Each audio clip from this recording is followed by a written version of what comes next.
If you would, please stand. Reverend Harvey, if you would, please come and get us started today, sir.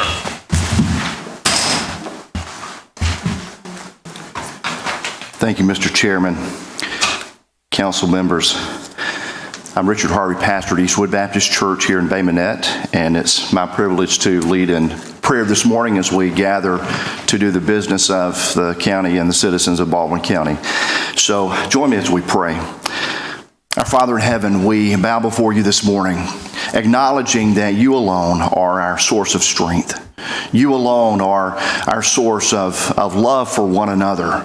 And Lord, as we gather in this place to do the business of the county, we know that there are many issues, many decisions that need to be made, that must be made in order to govern in a way that would be pleasing to you. And you have called us to govern in such a way that there's not chaos, but there's order.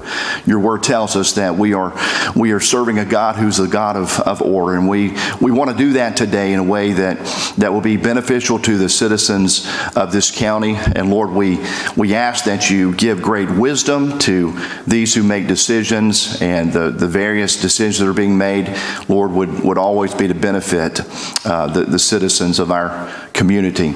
We give you praise because you alone are worthy of that.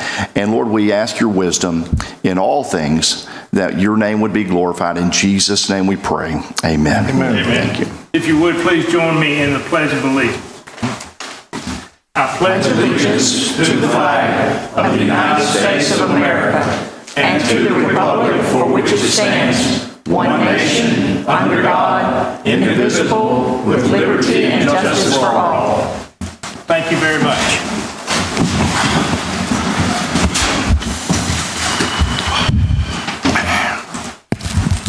Wayne, I believe we have a very special first thing on our agenda, so if you would lead us into that, sir, please. Yes, sir, we do. Good morning, Chairman. Good morning, Commissioners. We do have a very special presentation. This is for a Purple Heart issuance, and very proud to have that this morning. Mr. Chairman, I'm going to ask Mr. Bill Bergman, who is the Southwest Alabama Chapter Commander of the Purple Hearts Association, to come forward and start the presentation.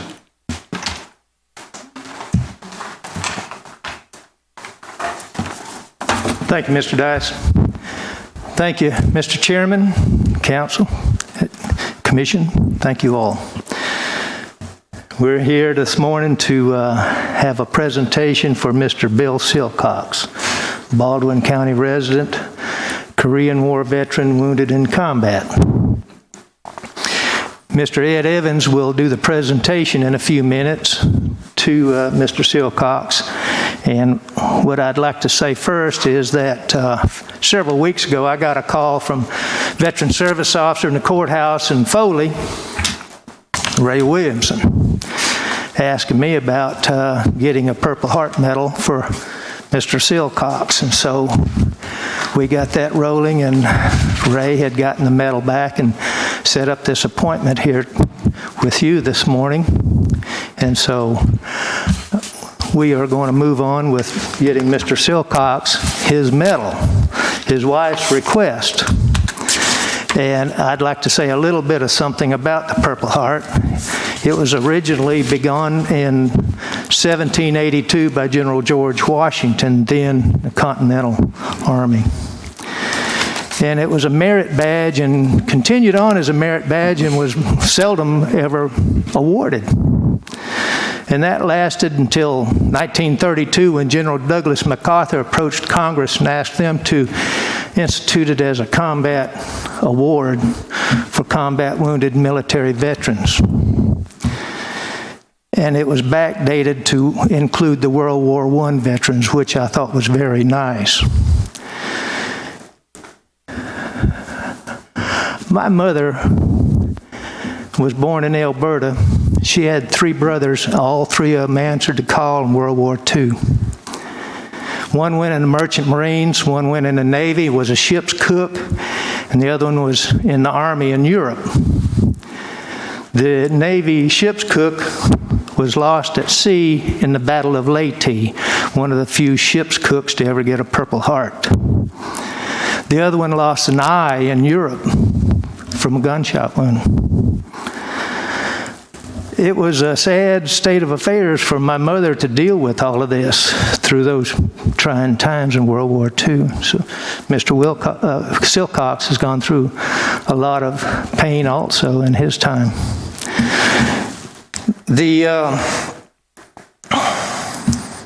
The award here this morning is very nice and it's appropriate, and it's really a win-win thing for the Purple Heart, and we're deeply appreciative to the Commission for your thoughtfulness and care about this and allowing us to come here. What I would like to do is ask Ray Williamson, please step forward, and Ed Evans from Silver Hill to do the presentation, Purple Heart from Mr. Silcox.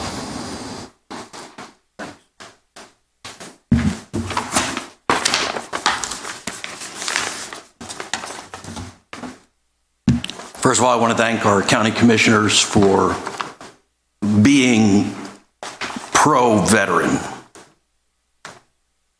Alabama, I've heard it said, wants to be the leading state when it comes to our military, which is highly commendable. But we don't want to just be pro-military. We want to be pro-veteran. We don't want to just be for them while they're serving. We want to be there for them when they come home. When they come home with scars, and when they come home with wounds. And I want to tread carefully this morning, because we are this morning in the presence of greatness. We are this morning in the presence of true heroes. These gentlemen from the Purple Heart Association. I did 24 years military service, but I never took a grenade, never took a bullet, never took a fragment, never had to worry about an IED, never got wounded. Say, why? Because somebody else was willing to take it, so we didn't have to. And that's what my friend Bill here and so many of these Purple Heart recipients, they've done that for us. And all we ask is that we don't forget about them. And we let them know we appreciate everything they've done. This medal that this veteran earned, the 14th of this month will be 69 years that he's gone without having this presented to him. He knew he earned it, but to have an actual ceremony and present this to him is a truly joyous occasion, and I'm just glad to be a part of it, and I know everyone else here is as well. And so with enough said from me, if we could have the presenter come forward, sir, speak a few words, and then we'll present the award. You're going to do it right there, right? Yes, sir. I'm a doer more than a speaker, so just bear with me. Bill mentioned the first Purple Heart was given by General Washington as the representative for the state of Alabama, National Purple Heart Patriot Program. In September, I will be going to the place that the first Purple Heart was presented. A few years later, I'm having the opportunity now to present. I'm not George Washington, and so, but to be able to present this Purple Heart is a big honor for me as a Korean War veteran and a Purple Heart recipient. Thank you. Your Order of the Purple Heart, General Order number 15, from Colonel Berman, Headquarters 21st Evacuation Hospital, APO 30. Under the provisions of Article 600-45, a Purple Heart for wounds received in action against the enemy at the places and dates indicated is awarded to the following: Private First Class William H. Silcox, Headquarters Company 224th Infantry Regiment, APO 6, wounded in action, 14 March 1952, in the vicinity of Kumsong, North Korea. Thank you so much, sir, for your service.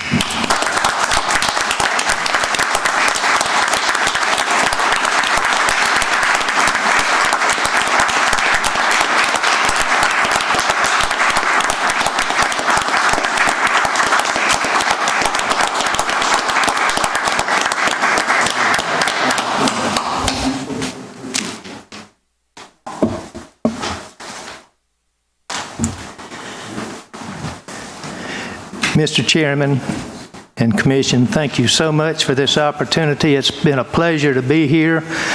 Sometimes we're here for the August meeting for the celebration of the birthday of the Purple Heart, which is, I think, 238 years, soon be 239 years.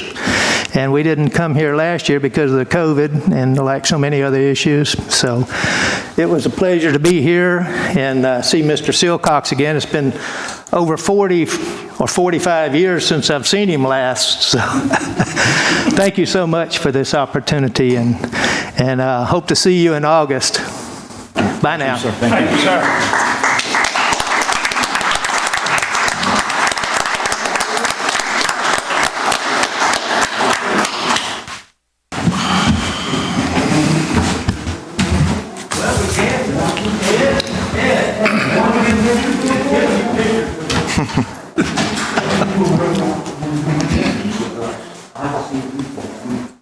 If you don't have chills running up and down your spine, Now you don't. you're not an American. Thank you, sir. Let's get some pictures here. Where's our photographer? I'd be honored if I could be a part of that. Yes, Y'all too. would too as well. Yeah, I mean, I didn't know.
That turned out good.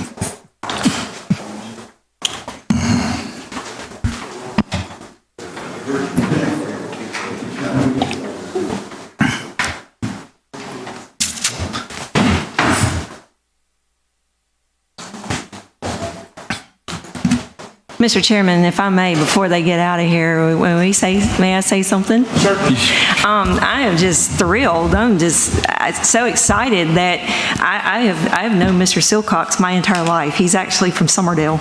And I am so excited that you are here today, and thank you for your service to our country. And I didn't know all this about you, so now I know something. So thank you so much. I'm so proud of you. Thank you, Mr. Silcox, as well. I mean, thank you for everything you did for our country, the sacrifices that you made, and also the sacrifices that your family made. I just wanted to express my sincere thanks, and it was very humbling to be a part of my first Purple Heart presentation. So, and I'm very proud that we were able to do this in our facility today. So, thank you so much. Certainly. It's good. Mr. Silcox, thank you so very much. You know, it was many years ago that when you got wounded, and now finally to be able to get your Purple Heart, which should have been bestowed upon you a long time ago. That's right. But you've got it now, and that's the main thing. And just thank you from the bottom of my heart for all you've done for our country. You know, you was willing to step forward and go when the country needed you to protect us. And I am so very proud of each and every one of you soldiers that fought in the Korean War and all other wars. Y'all were the very best, and we'll always be the best. And thank you from the bottom of my heart. Thank you.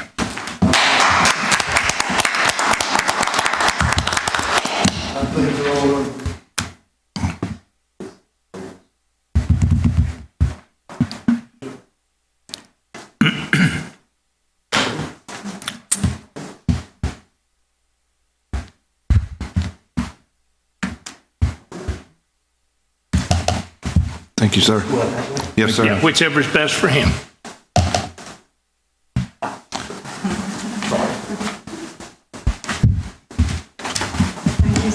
Thank you. Thank you. Thank you. Yes, Well, ma'am. Thank that's good. Richly deserved, and we're sorry it took so long, but I wish to thank all of you for the service today. Thank you, sir. Thank you. Appreciate it.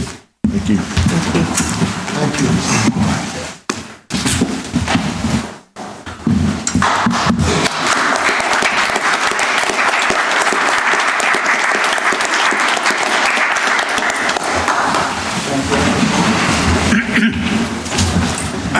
I'm sure we've got some other great things that'll happen today, Not that but great, I'm still tingling all over. And Hard to top.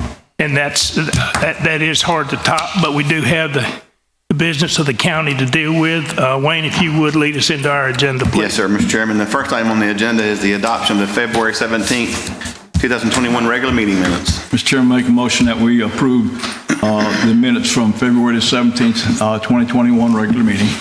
Second. We've got a motion and a second. Any discussion or comment? Hearing none. All in favor signify by saying aye. Aye. Passes unanimously. Yes, sir. Mr. Chairman, next we go into the balance of the agenda, and the first items we have are under administration, items BA1 through BA4. Staff recommends approval of those items. So moved. We have a motion. Do we have a second? Second. We've got a motion and a second for the items. Any discussion or comment? Hearing none. All in favor signify by saying aye. Aye. Unanimous. Yes, sir. What's next? Chairman, next we have the items from budget and purchasing. We have 13 items, BE1 through BE13. Again, staff recommends approval of those 13 items. Mr. Chairman, I make a motion we approve items number BE1 through BE13 for approval. Second. Got a motion and a second for BE items 1 through 13. Any discussion or comment?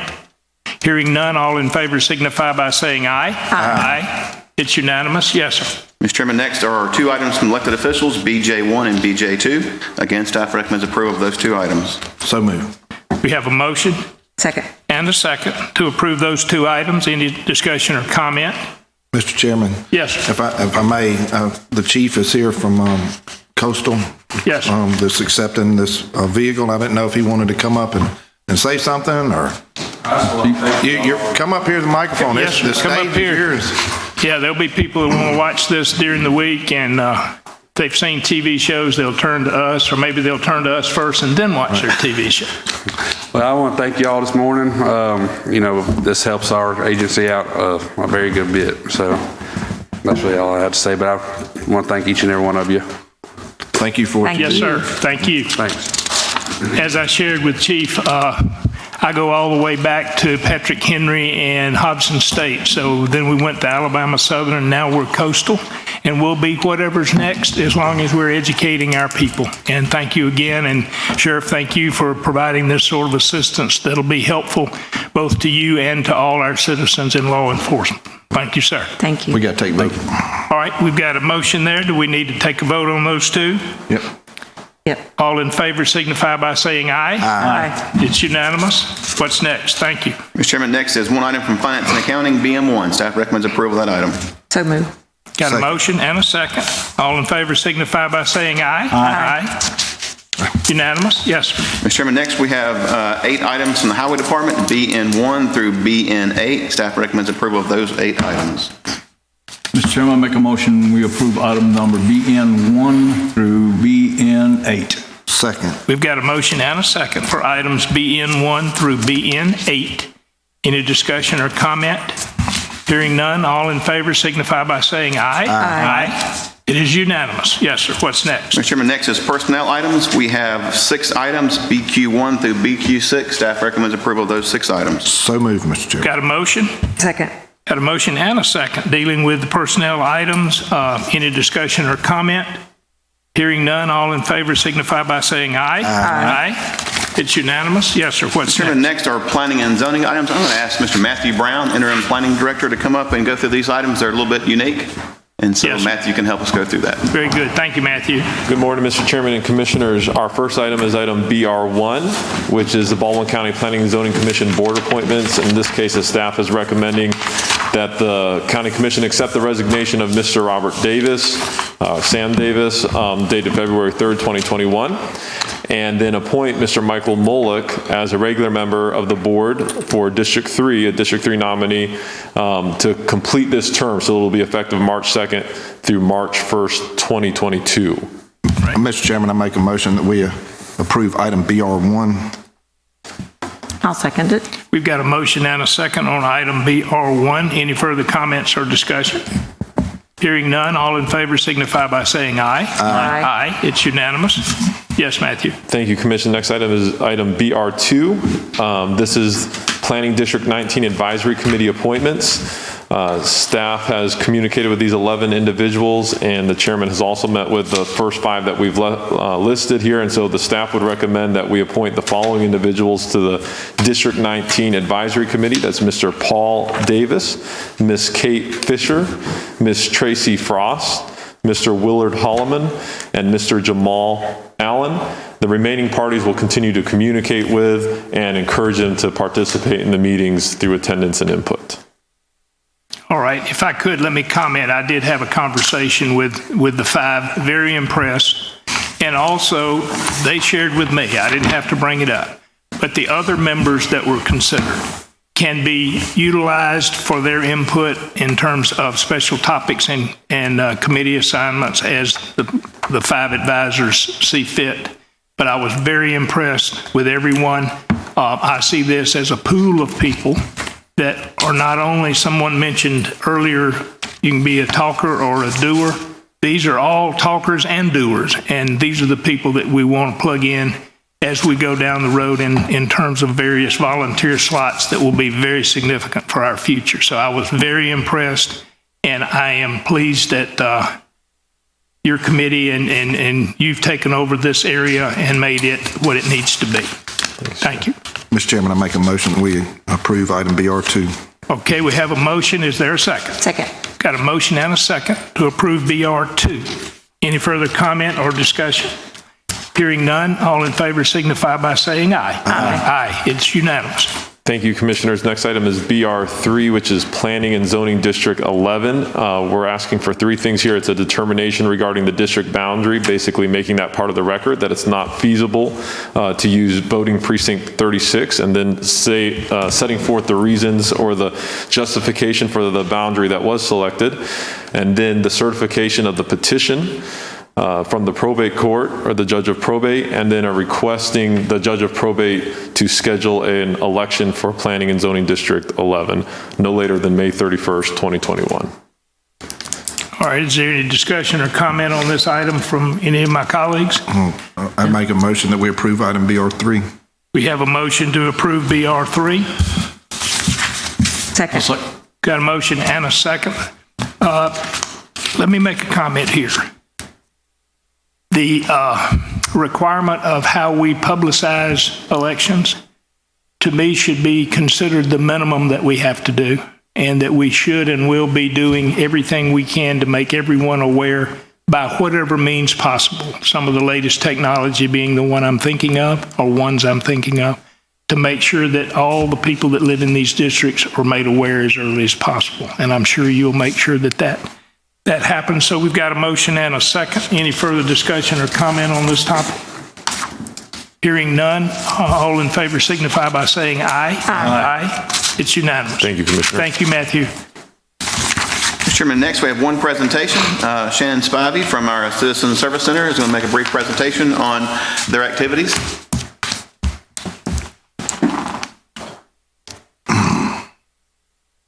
Good morning. Good morning. Now I always get up here after Matthew and have to readjust this. I'm going to talk just a little bit about what we discussed some in the last few weeks about our Citizen Service Center.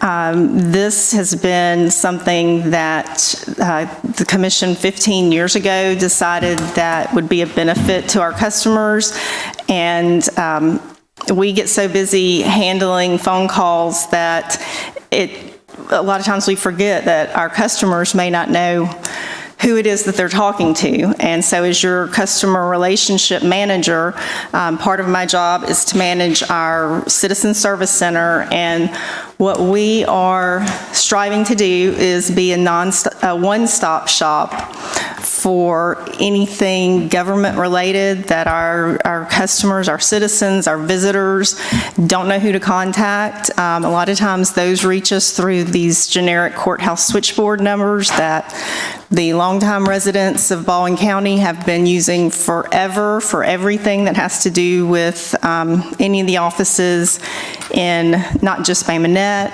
but the Foley Satellite Courthouse, Fairhope Satellite Courthouse, the annexes that have been added in Robertsdale, the many annexes that have been added around the square. We also, over the years, have begun taking the direct dial numbers that are listed for most of our county departments, and the reason for this is it can be very confusing to the typical citizen. Do I need building department or do I need planning and zoning? Is budget and purchasing, is that something that can help me with my personal budget? And so we try to navigate those waters and help the citizens understand a little bit better. We want to educate them, but again, for them to always feel comfortable calling us, knowing that we're there to get them to the right place, whatever it is they need. One way that we can do that is by answering as many questions as possible. We work with all of the departments and our other elected officials to get the answers to frequently asked questions, to document processes and procedures so that we can help walk citizens through that. We also submit service requests for some departments and hope to continue growing in that function. So again, if somebody calls to report an issue that needs to be looked into, we can just take the information without them having to tell their story to 2 or 3 other people and pass that on. We also try to proactively share information. We work closely with Sherry Lee, our PIO's office, to try to get things out on social media, especially if we notice that we're getting a lot of questions about something. These are just some examples that we went over of if my staff gets a call about mobile home permits, what they need from the building department. We've worked with the building department and got those answers. We have recently started getting lots of calls about the COVID-19 vaccinations, those clinics. And so even though that is a function of the Alabama Health Department, we have helped, or our EMA has helped logistically with a lot of those clinics, and people can call us and get information about where they are, when they are. So we try to keep that as up to date as possible. For example, today's was postponed until tomorrow, so if anybody has questions about that, drives by OWA and sees that there's nobody there today, they're going to be there tomorrow and then also Thursday. This past year, we have also become the front lines of crisis communication for a lot of our citizens. Now, this is not emergency communications like what our various sheriff and police dispatch do, what our 911 center does, but since we take the calls initially that come in for the Emergency Management Agency, a lot of these people are really seeking social service needs and things that aren't a function of county government.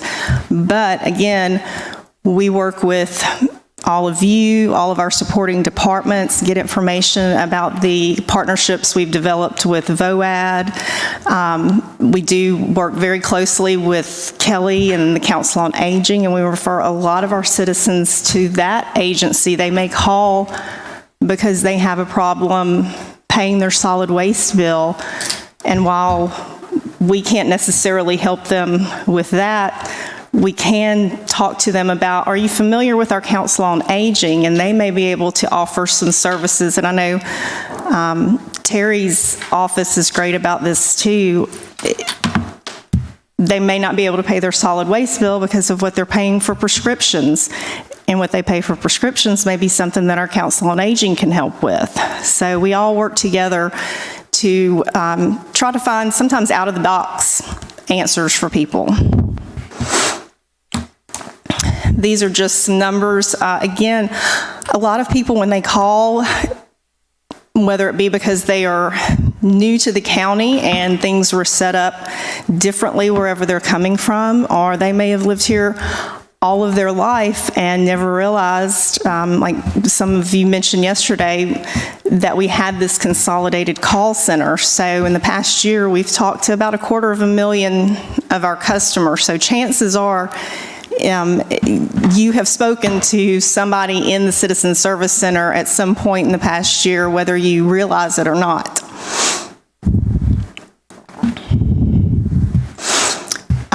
This is a graph showing our service level, our abandon rate. It's always been extremely low based on comparisons to other 311 centers and government contact centers. We have seen that increasing recently, and that is directly related to the fact that in 2020, our call volume increased dramatically. That's about a 30,000 call increase last year, and I believe a few slides back we saw that about 20,000 of those calls were into the EMA, which is not something that happens in a typical year, but I don't know that we're ever going to have a typical year again. So with the additional call volume and the additional time spent helping these callers so that we aren't just a switchboard who is transferring them to somebody else to have to tell their story again, to possibly not be at the right place then and transferred several times. We're spending longer on these phone calls, so we are going to see a longer wait time for our callers. Now, we are working on several ways to decrease that. I'll get to that in the last slide. This is just a snapshot from January of this year, the topics that were searched most by our call takers in the knowledge base. So you can see it ranges from some of our county offices like planning and the building department to other elected officials such as probate and revenue. We get a lot of calls about tag renewals and now scheduling those appointments.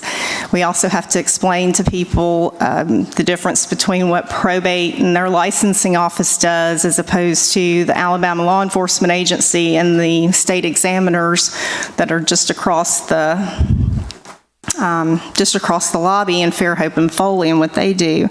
So these were the top 10 searched documents in January of this year. And other than the COVID-19, it's pretty typical every year that we have those same top 10. As I mentioned, we are seeing an increase in calls, whether it be because of the hurricanes, because of COVID, or because of the tremendous amount of growth that our county is seeing right now. So when people move here, they're calling to find out how they register to vote, where they go to get their driver's license changed to an Alabama license, get their car registered in this state. Just different things that you have to do when you move in to a new place. And again, everything is, we're different than just if you move from Mobile, much less if you moved from Michigan here. So we are trying to look for ways we're always looking for ways to improve our service.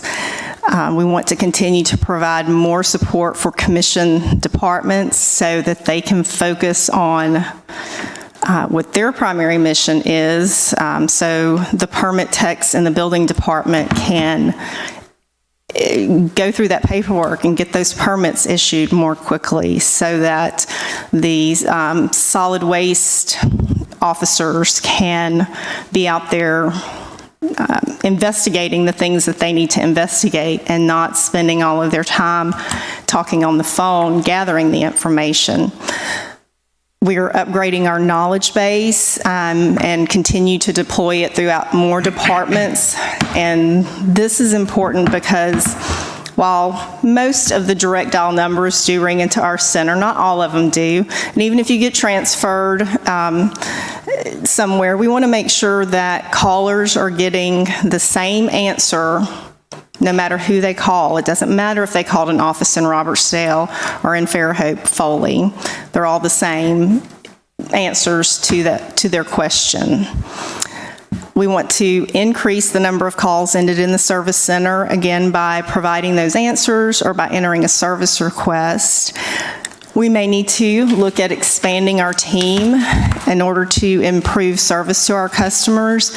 And we're also looking at technology, ways that we can automate some things to improve that service. We want to pretty much everything we can do in the service center, we are trying to get online so that the people can find those answers there, search the knowledge base on our website, enter service requests on our website. But we are there to support those who want to have that talk to a person and have other questions that maybe aren't so clear.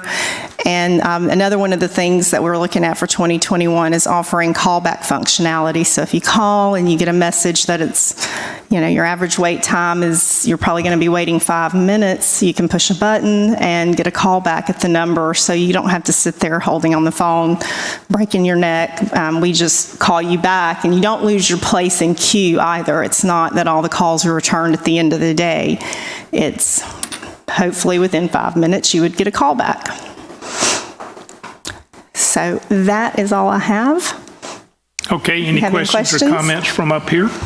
Yeah, just thank you for what y'all do, providing the service for our citizens, so that if they have answers, ask questions rather, so they can get some answers. Hopefully, sometimes it's hard to do, but y'all are doing a good job with it, and I appreciate the hard work that y'all are doing. Thanks, Shannon, for everything that y'all do. How appreciative we are of that. We definitely could not make it without your team, so thank you so much. Thank you. Good. Oh, yes, I want to thank you guys so much. As I said yesterday, I really didn't realize that until I elected that this was actually a separate department. I thought it was just a switchboard as it used to be, I guess, in the past, and so I think it's really cool what you guys do to try to go the extra mile to really help, because sometimes when people call, it's so frustrating to even have to call a governmental organization.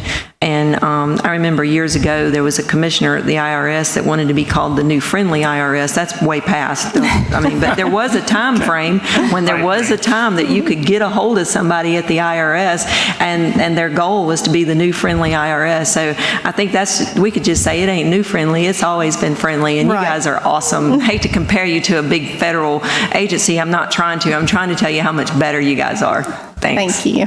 Yes, let me comment too that the feedback that I've gotten is that it's not just somebody taking a call, it's somebody helping me get an answer. And that's what it's about. And I shared with my colleagues that I got a call yesterday, and it was from the Sonny Hankins to tell me that the school system's going to be doing their COVID distribution at the Coliseum on Friday. And that may or may not, I'm sure that's gotten out within the educational community, but being able to communicate and have the connectivity that we have, and like I said, y'all are about getting answers, not just taking a call, and routing people to where they need to go. And we appreciate you doing that. Pass it on to your people, because as we get bigger, we got to get better at everything. Okay?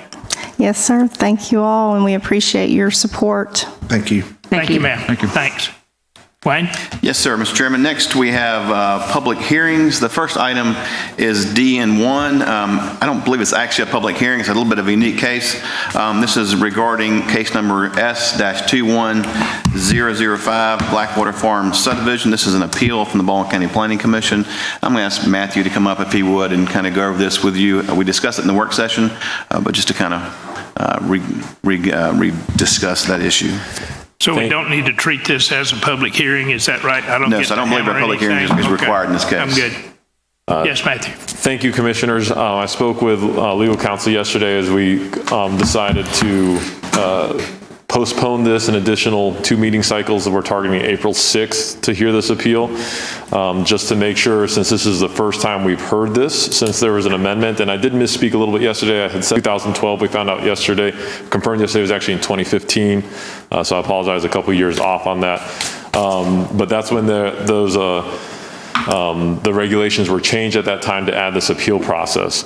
So at this point, we're just going to kind of go back, just make sure we're doing everything correctly for you all to hear this de novo, which will be hearing it for the first time, fresh and anew, at the April 6th meeting.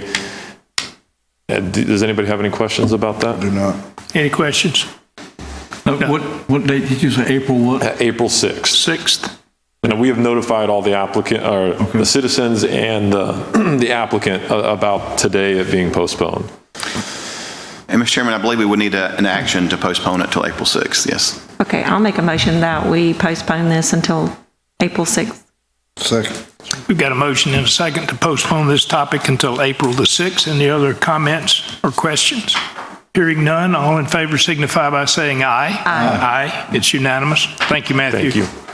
Mr. Chairman, the next item is a public hearing. This is item DN2, case number VAC-20-4, vacation of a portion of a 40-foot unimproved right-of-way north of River Road. And Mr. Nunley's here if you have any questions, but this is a public hearing to vacate the right-of-way. I'll open the public hearing on case VAC-20-4. Any comments? No, we have no one signed up to speak at all, Mr. Chairman. All right. Mr. Nunley, would you share with us your thoughts on this, please, so we can not only know what we're doing, but why we're doing it? And if you say we need to do it, we need to do it, right? Good morning.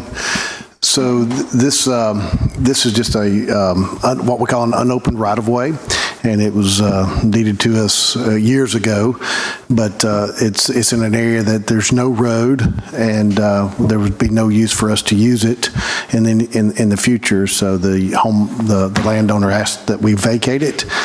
And the rules, the law states that when we vacate a right-of-way, that right-of-way then goes to the 2 adjacent landowners. And me and my staff don't see a use for this in any time in the future. So we recommend that the commission actually vacate the right-of-way. Okay. Any questions or comments from here? Okay, hearing none, we'll close the public hearing on this topic. Thank you, Joey. Mr. Chairman, I'll make a motion. We approve case number VOC 20-4, vacation of a portion of a 40-foot unopened, unimproved right-of-way north of River Road. Second. We've got a motion and a second. Any discussion or comment? Hearing none, all in favor signify by saying aye. Aye. Aye. It's unanimous. Thank you. Thanks, Joey. Yes, sir. Mr. Chairman, next we have EA1, which is payment of the bills. Mr. Chairman, I make a motion that we pay bills totaling $3,445,829.73, with the exception of those vendors/commissioners requested to be pulled, which are none at this time, and they are listed in the Baldwin County accounts payable payments. Of this amount, $1,670,811.08 was paid to the Baldwin County Board of Education, and $96,056.03 was paid to the Gulf Shores Board of Education for their portion of the county's sales and use tax. All right, you've got a motion. Do I hear a second? Second. Got a motion and a second to pay the bills. Any further discussions or comments? Hearing none, let's signify by saying aye to approve this. Aye. It's unanimous. Thank you, Jeff. Mr. Chairman, next item is EA2. This is notification of interim payments approved by the clerk treasurer as allowed under policy 8.1. Staff recommendation is to make the attached interim payments made by the clerk treasurer totaling $1,761,564.26 and make that part of the minutes, Mr. Chairman. Okay. The next item is under administration. We had some discussion yesterday regarding a block grant. That will be coming up to our next meeting, so no action is necessary today. Mr. Chairman, the next item is regarding our quarterly update to our strategic plan. And so if I could, Mr. Chairman, I'd like to go over that with you, but may I go to the podium to do that? So Certainly, I can please see the do. screen. Thank you. Come over here where you can see the screen, and you can also see me. That's right. And we can glare and roll our eyes. Hey, if you get one of these symbols, just... That's right. Because I'm going to roll my eyes if I see anybody out there rolling there, so. I'm just messing with you, Wayne. Thank you, Commissioners. As part of our process of updating the Commission and the public about our progress on our strategic plan, we give these quarterly updates. Now, strategic planning is very important. Any organization, if you have a good strategic plan, it helps guide your future. Private corporations, government, athletic programs. If you have a good plan, you can make that happen. It reminds me of the great Yogi Berra said, if you don't know where you're going, you might wind up somewhere else. And so we want to know where we're going. And then Tom Landry, great football coach, said, you can have plans, but executing those plans is what's the most important thing, and constantly updating those and moving forward. So part of our process is to not only have a plan, but also to make sure we're following it, and make sure we're making progress on those plans, and that's what this quarterly update is about this morning, is to give you an update about where we're at and where we're going. We discussed a little bit yesterday about some of the challenges. Today we're going to talk more about the successes we've had with our plan, but I think any plan starts with a good vision. If you may recall, last year we had a strategic planning consultant came and met with the Commission and developed a vision, mission, and our strategic plan. And Mr. Chairman, since the vision and mission is the most important thing of a plan, I want to just read that real quickly if you don't mind. Our vision that was developed with the Commission was Baldwin County, a place where you'll find opportunity, recreation, and culture now and for generations to come.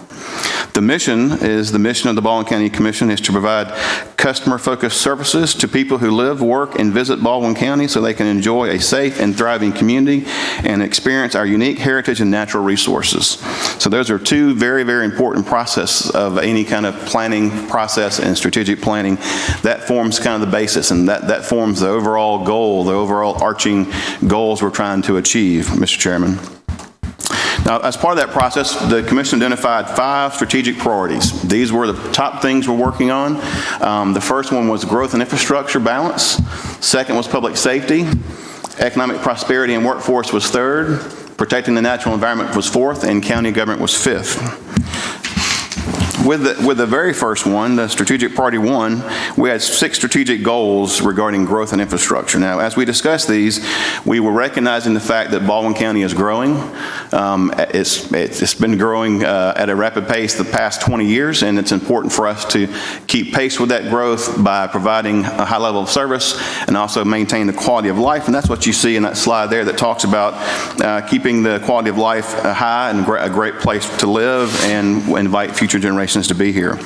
But with those goals, we had 6 strategic goals. The first strategic goal that we developed was regarding consistent high-speed internet access. As we all know, this day and time, especially with COVID and working from home and those things of that nature, and kids going to school online in some cases, having high-speed internet access is a very, very important tool for economic development, but also for education and other issues of that nature. Brian Peacock was the lead on this. Our goal was by 2025, all residents and businesses of Baldwin County will have the ability to access consistent high-speed internet access. A step in that direction was yesterday. Brian discussed with you all a survey that's going to go out this afternoon to gather input and data on who doesn't have high-speed internet access, and start developing some overall areas to focus on to make sure that our goals are being channeled in the right direction. And so that's our first step, that's our success, and that's where we're going with that goal. Hopefully as we go forward through the year, we'll have steps in that direction that keep moving forward to attain that goal, Mr. Chairman.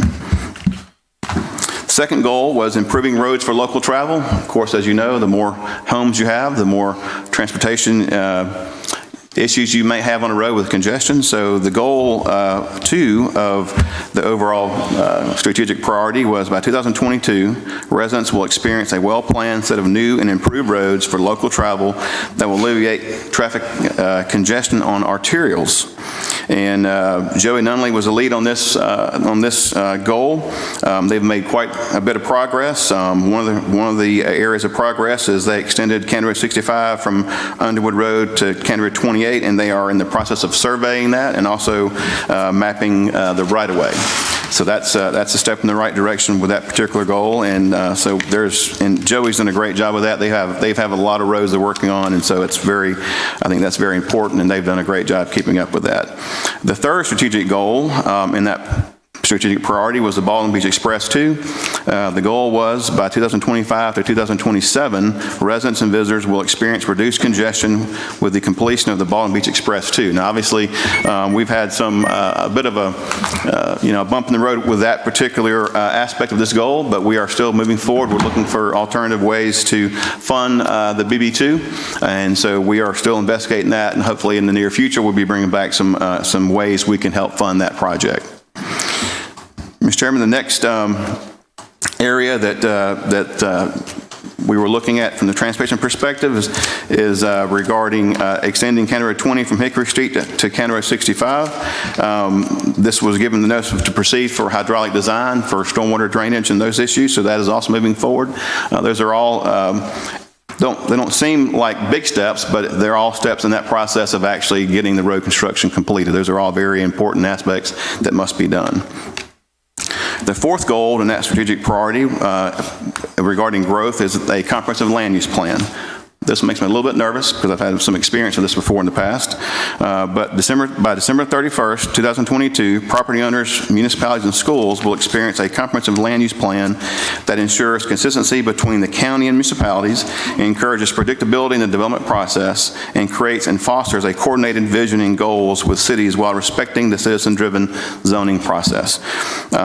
Working with Matthew and his team, we have created an RFP that we're working with purchasing and budget to get that prepared to be released, and have someone on board to help us, have a consultant on board to help us with this process of developing a land use plan that will help guide decision making and also inform the public and so forth about what we anticipate as far as growth goes and how we're going to handle that growth. The fifth strategic goal in that priority is increased water access. This is a very important issue, as we all know.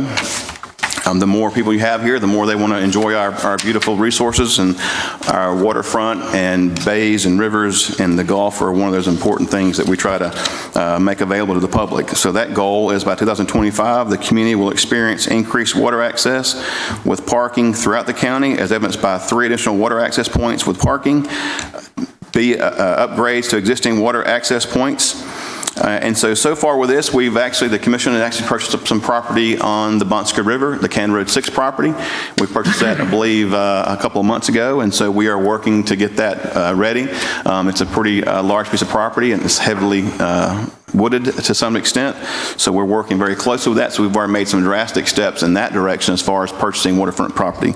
Also, we are creating a needs assessment to identify areas of the county that may be underserved, and also what type of resources we should provide at these locations, if it's a boat launch, playgrounds, things of that nature. So we are currently, again, doing a needs assessment, but also the 2 important things I think that needs to be mentioned is that we have purchased a property in County Road 6, and also the ICW property is moving forward with design and so forth. So we're very proud of that. Hopefully in the next year or so, we'll have this ready to go and be available to the public to use. So we're excited about the water access issues. Mr. Chairman, the second strategic priority that was identified by the Commission is public safety. There were 5 strategic goals for public safety. The first one was completion of Jail Tower B, and the first goal was by 2025-26, Baldwin County will experience improved public safety through the building and completion of the Baldwin County Sheriff's Jail Tower B. Again, this is in the finalized process with permitting and so forth, and so we're working through that now, and hopefully very soon we'll be able to move forward with that. I do know that as things have gone on and prices have gone up with materials, obviously funding is something that we have to look at with that, but again, we're working very closely with the Sheriff's Office and also Mr. Sink and his office on helping get that completed and get that funded and move forward. Mr. Chairman, then the second goal was the Southern Satellite Booking Center, as we discussed in our strategic planning process, having people travel from, say, Gulf Shores to Bay Minette is a little bit a lengthy process. So the goal was by 2025, Baldwin County will experience increased efficiencies and reduced incarceration times for those committing minor offenses as a result of the completion of a Southern Satellite Booking Center. We are still looking for that location. We have several ideas in mind that we discussed at our meetings, as you may recall, during the strategic planning process for different locations, and we'll work with PH&J for an architectural design if we need to build a new building. So we're still working on that. Moving forward, location is very important, so we're still identifying that location that will best serve and be the most efficient location for that particular facility.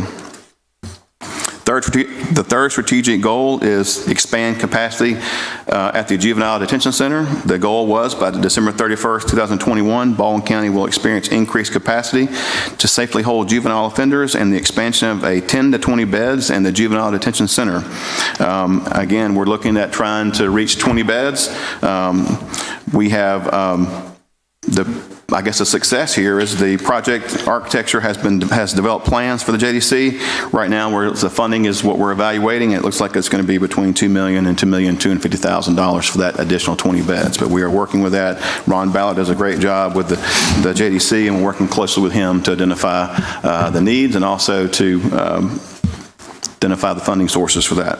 The fourth strategic goal was regarding the coroner's office expansion. The goal was by 2025, Baldwin County will experience a coroner's office that is better aligned with the county's functional population and handle a mass casualty event.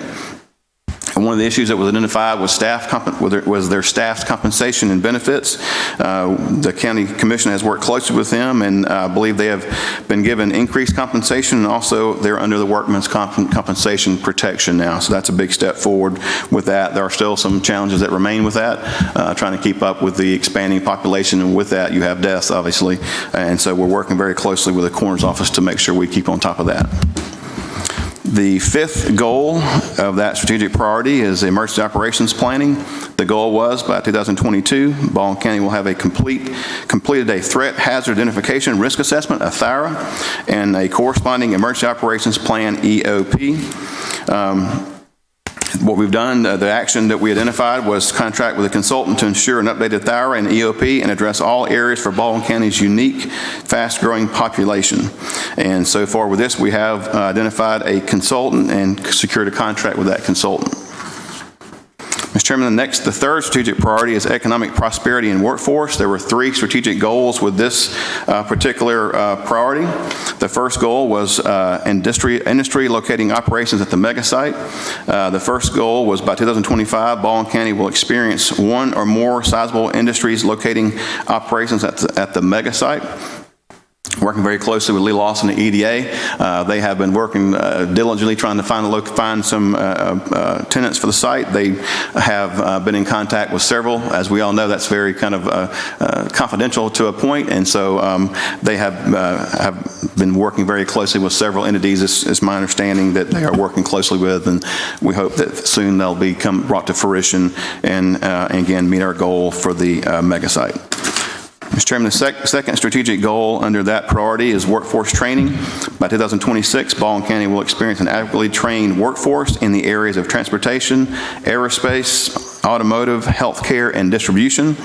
The strategy identified was that the EDA would develop a strategic partnerships with the Baldwin County Public School System to provide innovative solutions to create new training opportunities for Baldwin County students who plan to enter directly into the workforce after high school graduation. And I know that yesterday during our work session, Lee was here, but he had to leave to go to a meeting with Senator Albritton on this very same subject. So they are making great progress with that, and we hope that will come to fruition very soon. Mr. Chairman, the next strategic goal under that priority is Live Oak Landing and Bicentennial Park. The goal was by 2025, Baldwin County residents and visitors will experience the full development and marketing of Live Oak Landing and Bicentennial Park. And our strategy we identified is to basically evaluate the park. What are our needs there? What can we do to make it better? Beautiful locations, both parks, Bicentennial and Live Oak, are beautiful locations, a lot of history, a lot of culture there. What we did identify is that right now we have a lot of recreational opportunities, but also there is educational opportunities there to educate our citizens and also our school children regarding some of the history and culture of the areas, but also celebrate the history of these areas as well. These are very historic locations, and so our goal is to have kind of a three-pronged attack on this, and that is to identify the recreational opportunities, expand those, expand the historic knowledge of the area, and also create educational programs around both of these parks to really maximize what we have invested in those parks. So far, we've done, as you all know, we resumed control of the RV park and working with the CIS department. They developed an online reservation system. We're also putting some of our pavilions online to be registered online, pay online, make it much more convenient to the public. So that's been a very great process, and it's been a success for us. And also, just this past Friday, we added a structure to our Bicentennial Park. We moved the old Latham Post Office to the park, and I was there yesterday, and it's a wonderful structure. It's going back in time, so that was a great success, and I want to thank Felicia Anderson and Junius Long and Wanda Gauding, all those involved in getting that structure moved there. Also, we have been partnering with some of our local groups. Blakely State Park has been using the Live Oak Landing to depart on some of their tours of the Delta and Bottle Creek Indian Mounds, which I think has been a great partnership for us, and we're very proud of that. Mr. Chairman, the fourth strategic priority is regarding protecting the natural environment. We have 3 strategic goals in that priority. The first goal was regarding regional retention systems for stormwater. By 2022, the community will experience a reduction in runoff and flooding through the implementation of a regional retention system for stormwater. Some steps in this direction is regarding some property near Fernwood Drive and Barron Field in the Foley area. They have had some historic flooding, and that project has been underway, and construction of a pipe network is complete, and that has been to help alleviate the flooding in that area that's been historic there and chronic for a number of years, so we're very proud of that. The second strategic goal is regarding environmental investigations. By 2021, the county, in partnership with the District Attorney's Office, will participate in environmental investigations focused on the reduction of environmental crimes. Because this particular goal goes across several different departments, it goes with our solid waste department, with the Department of Public Health, also with the District Attorney's Office. We have tried to streamline that process, and Terry Graham has headed this up. And so our goal here, and our strategy is to streamline and explore options to make this a little bit easier, rather than having to depend on multiple agencies to work in coordination, which sometimes can be difficult in a government setting. So we have been working very closely with them to try to identify the most efficient way to handle these particular cases. Obviously, environmental issues are a threat to our quality of life and some of our natural resources here, so we want to make sure we're diligently handling those the best way we can. Third strategic goal is to increase transparency and accountability for watershed quality. By 2021, the community will experience increased transparency and accountability for watershed quality through regular testing and reporting of water quality and the ongoing development of partnerships with citizens and groups interested in the environment. Our first strategy we identified was hiring a natural resource planner to assist with water quality strategic goal, this goal. We were very fortunate to bring someone on, Mrs. Ashley Campbell, very qualified, very talented, with a lot of experience, came on board a couple months ago. We're very proud of that, and so she has been taking the lead on this and has done a fantastic job. So we're very proud of that. That's a great step forward in that one. Mr. Chairman, the last strategic priority is regarding county government. We had 4 strategic goals identified with county government. The first strategic goal is an annual performance report. The goal was, beginning in October 2021, Baldwin County residents will experience increased transparency and accountability with the issuance of an annual performance report. This process is part of that report. This is part of that process, and so I think it's great to have goals and it's great to have strategies, but you have to kind of make sure that everyone knows what you're doing and also know where you're going. If you're not meeting it, we need to find out why and so forth. This is all part of that process. Mr. Chairman, the second strategic goal was regarding employee recognition program. By 2021, Baldwin County will experience a customer-focused and supportive county organization culture through the implementation of an employee recognition program.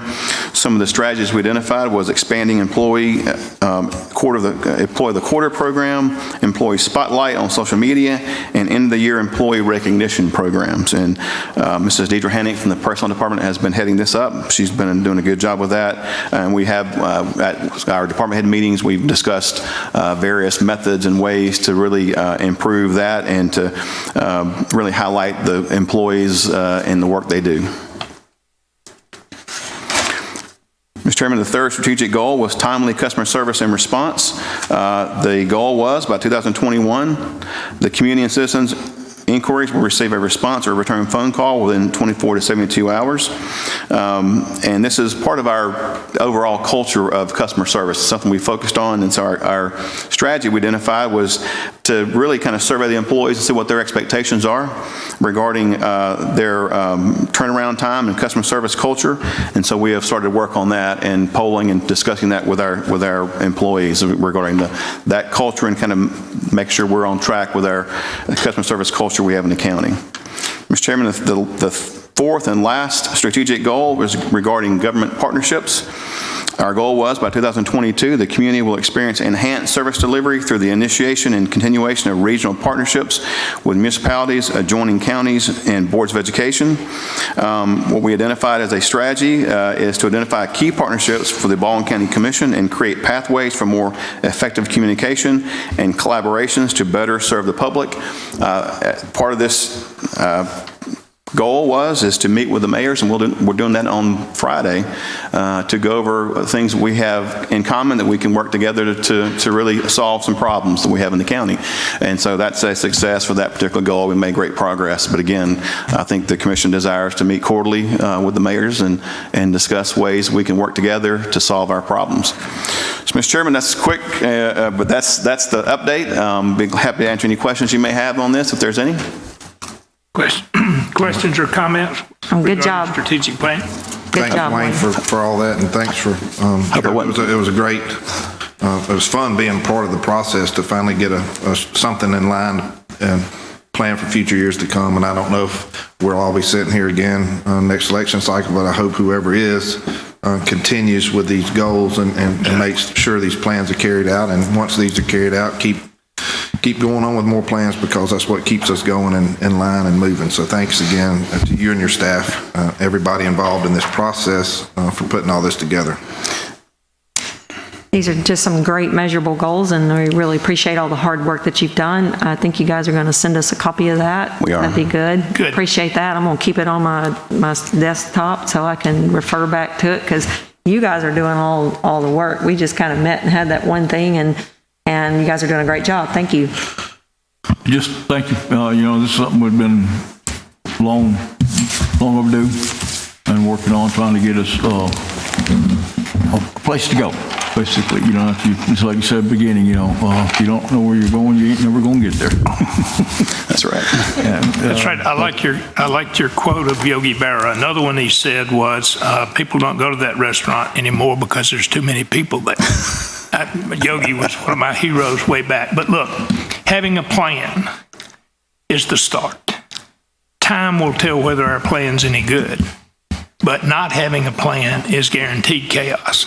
And you'll run in circles, and you'll come back around and see yourself and meet yourself. I'm tickled to be a small part of this. And as someone alluded to, it doesn't matter who's up here, and it really doesn't matter who the department heads are. If we've got a good, solid plan that can adapt to what's next in the future, then that's the key for the citizens of Baldwin County. So thank you to your efforts and your team's efforts. Mr. Chairman, I can say real quickly, one thing I want to say, my job's been fairly easy with this, but we've got a lot of great staff here. We've got a lot of great departments. What this plan has also allowed, which is something that I found very gratifying, very satisfying, and fun, is that this plan requires collaboration amongst all departments, and they have worked so well together, which I think has been an awesome thing. A lot of times we get caught in our little silos, and this is my my department. I'm not doing anything else. But this plan has allowed us to work together and it encouraged us to work together. So as a staff, as a team, I think that we can do more together than we can in our separate entities.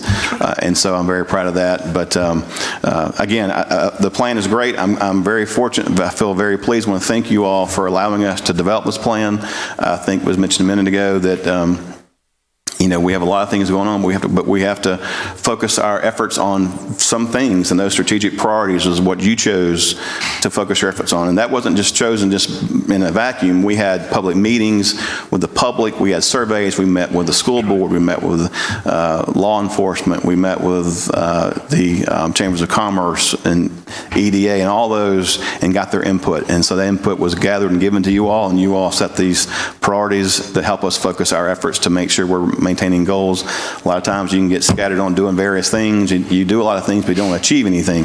This will allow us to achieve those focused efforts and really focus our efforts to really make a difference in the county.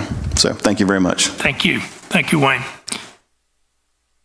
Do we need to deal with FD1? That's the Brett's Yes, sir. process. Is that next? Yes, sir. And Matthew's here if you want to go over that real quick, Matthew.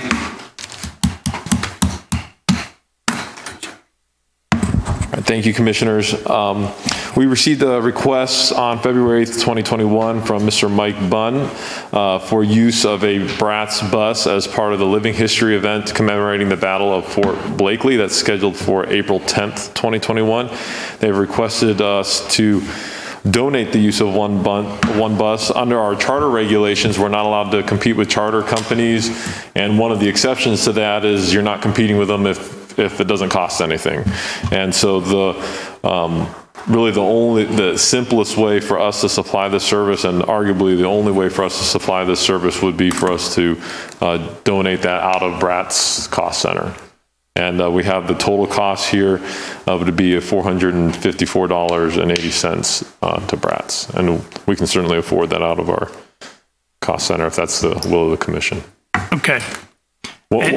Does that mean that we need to approve that? Is that what I'm hearing? Or are you just informing us? I mean, we let you run Bratz, So I think in the past we've had these approved. Last year it was canceled, and it came up just after I started 2 years ago, and then at that time we also revamped our whole charter service rules and requirements.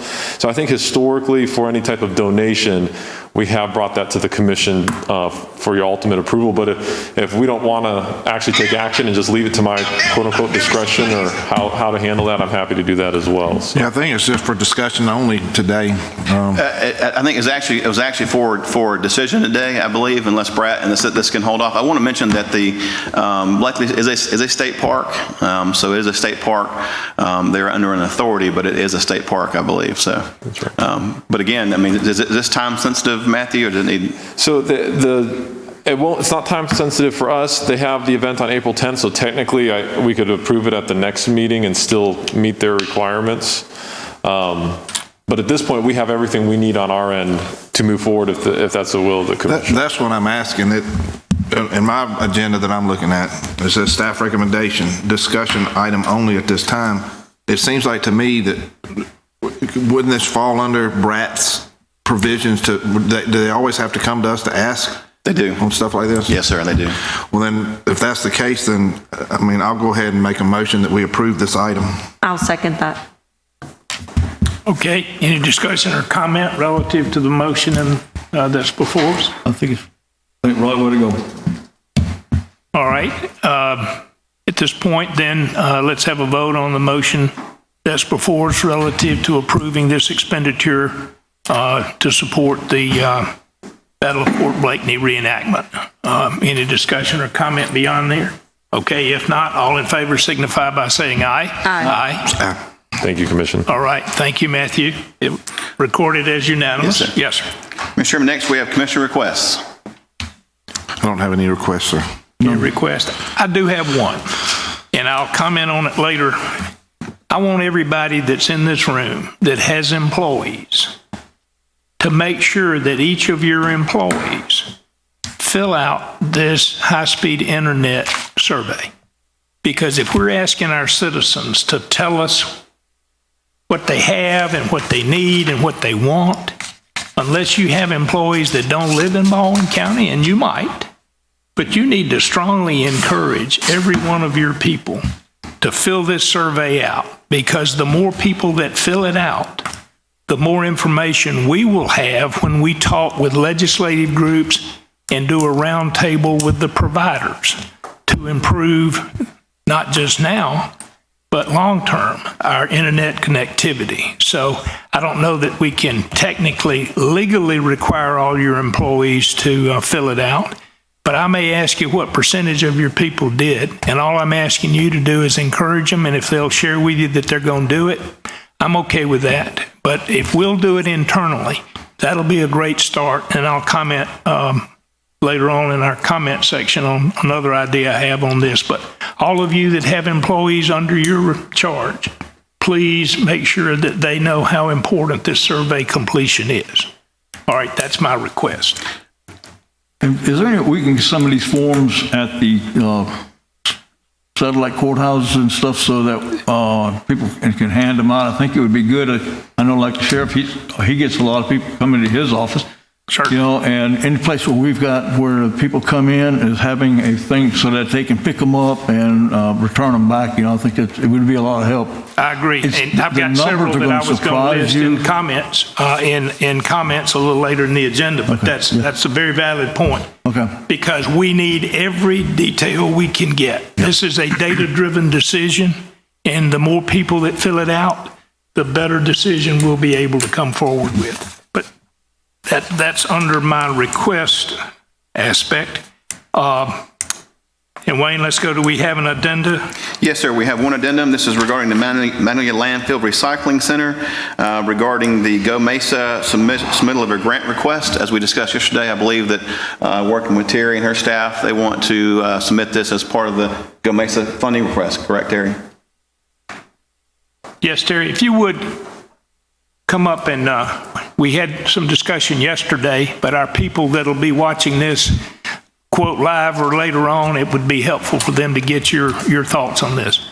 Yes, so the request from the commission today is just to approve the application of the grant request to Alabama DCNR for the funding of a single-stream MRF recycling facility located at Magnolia Landfill. So we're hoping, just a little bit more details, to serve approximately 60,000 households. Initially, it'll do about 2.5 tons an hour, with the option to go up to 8 tons an hour, and that's of recycled material being processed. So the grant request itself is site work, and then the actual structure, and then the sort lines that would go inside the facility. So we are asking for about $3.3 million. But I think this would be a great addition to our comprehensive solid waste management approach in Baldwin County, and would be a really good resource for coastal Alabama. Any questions? Okay. Great move. That's a great move. Yes, I agree. Any comments? Yep, you all right? Yes, sir. All right, thank you, Terry. Keep us posted, and the citizens that are seeing or hearing about this for the first time, recycling is a wonderful concept, but to make it happen in an economic setting or in a financial world, it takes a steady stream, and that'll be one of the topics that we'll discuss with our cities as well. Because if we can have a constant stream of material that needs to be dealt with, then we can really make recycling something significant in the county. That's correct. All right. Got to be all in. That's right. Very good. Thank you. Okay, Wayne. Mr. Chairman, next is administrative report. I do want to mention one thing we discussed yesterday regarding the rental assistance program. I just want to let you know we are moving forward with that under our existing contract with Hickory. And I've talked to Cayenne and Shirley about that, and so we are moving forward with that. So just make sure when you all knew that. And again, we'll be going under our existing contract with Hickory. That is part of their scope, so we can use them for that. Mr. Chairman, that's all I have at this point for administrative report. We need a vote on HA1. Make a motion, Mr. Chairman. Item HA1. Okay, we've got a motion and a second on item HA1. Any further comment or discussion? We don't have a motion and second. Yes, we do. Yeah, we do. I made a motion, Commissioner Underwood second. Yeah. Motion. All right. so we're catching up to where we need to be. All right, any comments or suggestions? Otherwise, hearing none, all in favor signify by saying aye. Aye. It's unanimous. Thank you, Anu, for pointing that out. Yes, ma'am. Mr. Chairman, for Yes. the county attorney's report, we do have 3 items to discuss in executive session. For the record, one of those items involves an issue that I may have a conflict with, so I'll get you into executive session, but we'll have conflict counsel to handle that actual item. All right. So when the time comes, I'll get you in. All right, very good. We'll come back to you in just a few minutes.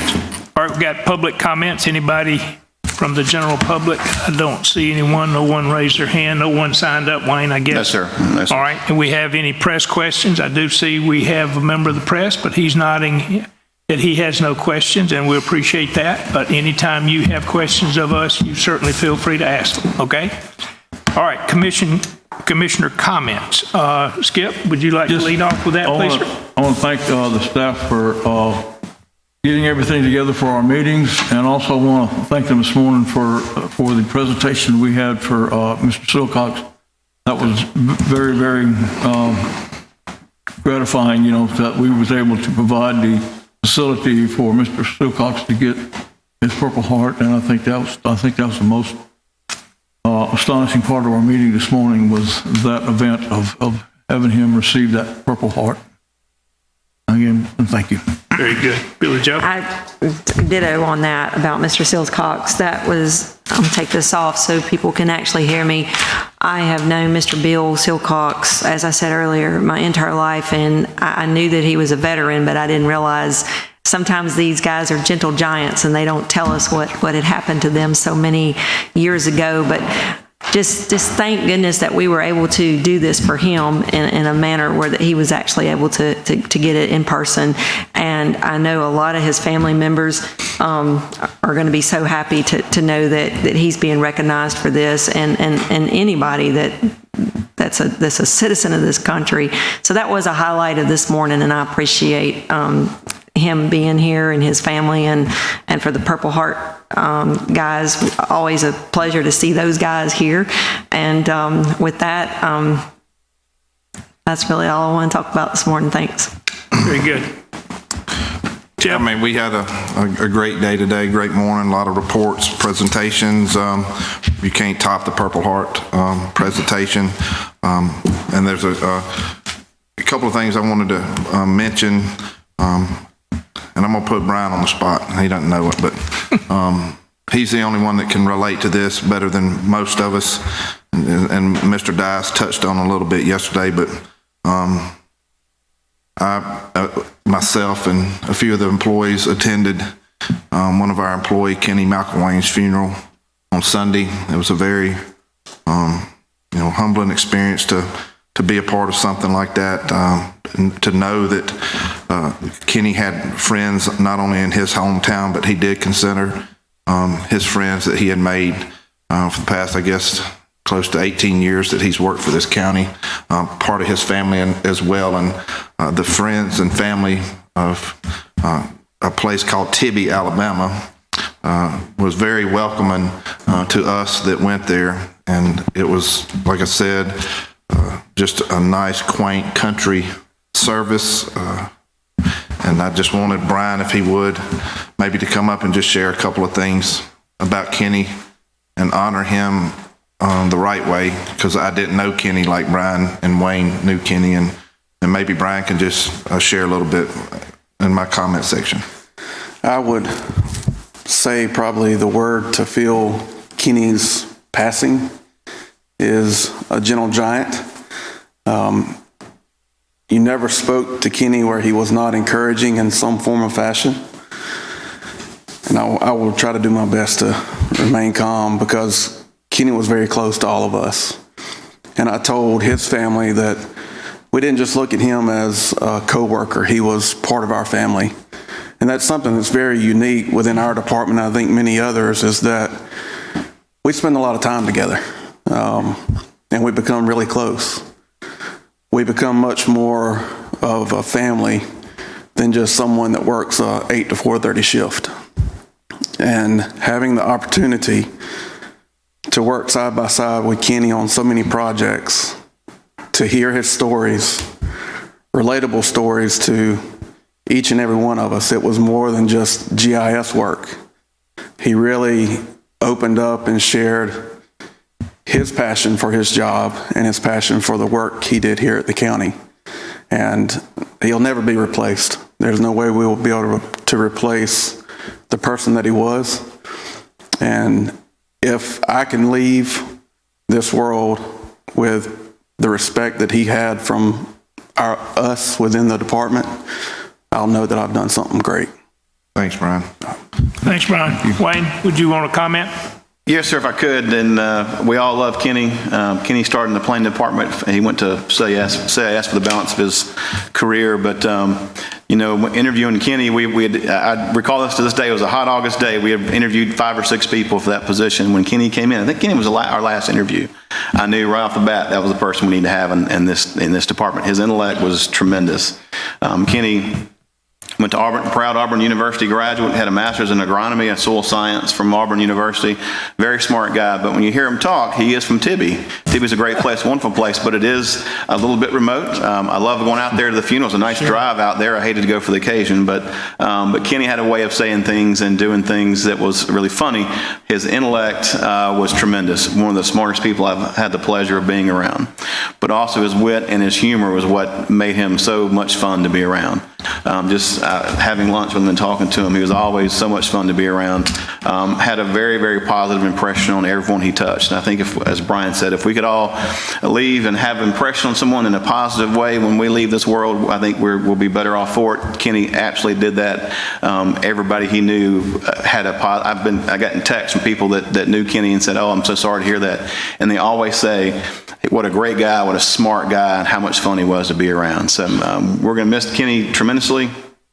We're going to miss his friendship. We're going to miss his talent that he brought to this county. He served the county very well for a long, long time, and I'm just proud to have known him, and hopefully I can have an impact like Kenny did one day. And but we're going to miss him. His Joe Ryan told me he has spoke to Kenny's mother and his brother, and they're very, very proud that although Kenny had a family in Washington County and Tibby, he also had a family in Baldwin County, and they are very proud of that and mentioned that and wanted to make sure that we knew that. So I'm very proud of how we embraced Kenny, and his mother felt like he had a family here too, which is very, very special. Thank you. Mr. Chairman, you have some more? Yes, sir. Thank you all for doing that. One bit of information that I did not know about Kenny is that he drove an hour and 15 minutes to work every day one way. Mm-hmm.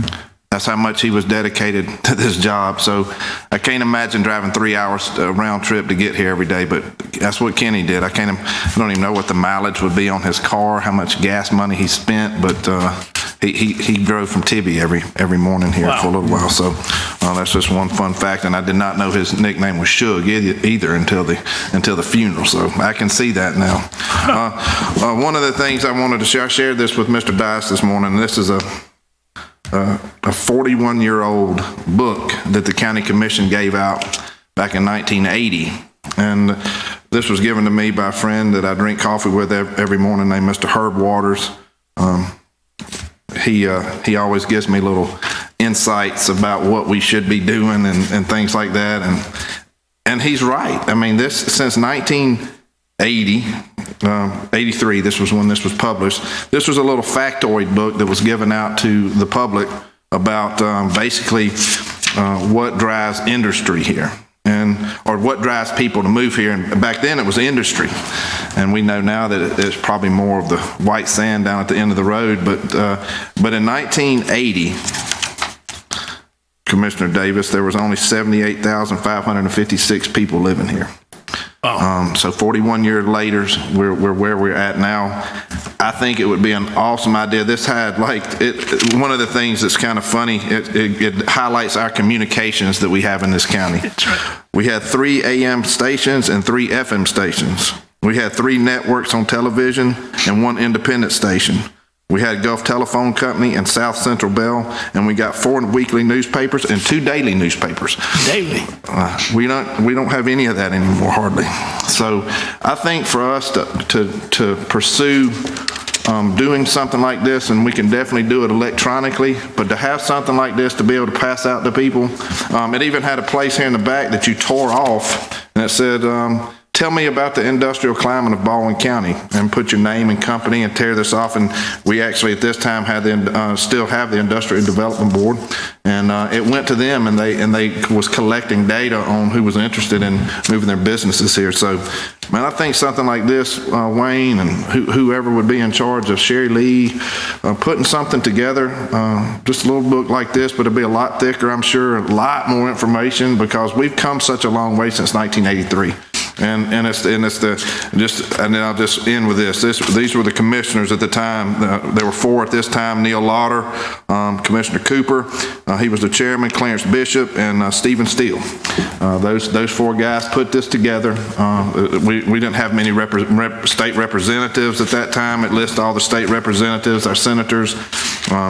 This was even when Howell Heflin was in office. So we could update this, get this out to the public, digitally, however you say that, and manually as well. So I think that's what Mr. Herb was requesting that I do. So if he's watching this, I hope he's not that bored. But if he is, Mr. Herb, I did what you asked me to do today.